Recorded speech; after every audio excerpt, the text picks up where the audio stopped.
વિશ્વમાં ઉર્જા કટોકટીની પરિસ્થિતિ છે, ત્યારે ગુજરાત આ ક્ષેત્રે પથદર્શક કામગીરી કરી રહ્યું છે. ગાંધીનગરના અડાલજમાં માણેકબા વિનય વિહાર ગૌશાળા ખાતે બાયોગેસ પ્લાન્ટ કાર્યરત છે, જેમાં દરરોજ 500થી વધુ લોકોની રસોઈ તૈયાર થાય છે. રાજ્યમાં છેલ્લા 5 વર્ષમાં 193 જેટલા બાયોગેસ પ્લાન્ટ કાર્યરત બન્યા છે, જેમાંથી દૈનિક 13,955 ઘનમીટર સ્વચ્છ ઉર્જા ઉત્પન્ન થાય છે.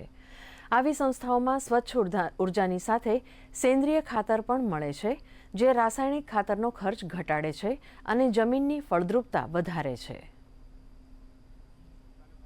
પહેલો ફાયદો તો આર્થિક ફાયદો થયો છે કે ગેસના બાટલાનો ઉપયોગ ઘટ્યો છે, એટલે સંસ્થાને આર્થિક રીતે એક ફાયદો થયો છે. ઉપરાંત અમે ખેતીવાડીમાં અમારી જમીન સુધારણા માટે સ્ટરીનો બહુ સારો ઉપયોગ થયો છે. જે આપણે ખાતરો વાપરીએ છીએ, રાસાયણિક ખાતરો, એના કારણે જમીનની ઉત્પાદન ક્ષમતા ઘટે છે. એના બદલે આનો ઉપયોગ કરવાથી અત્યારે અમારે જમીન પણ સુધરી છે અને પાક ઉત્પાદનમાં પણ ફેરફાર થયો છે.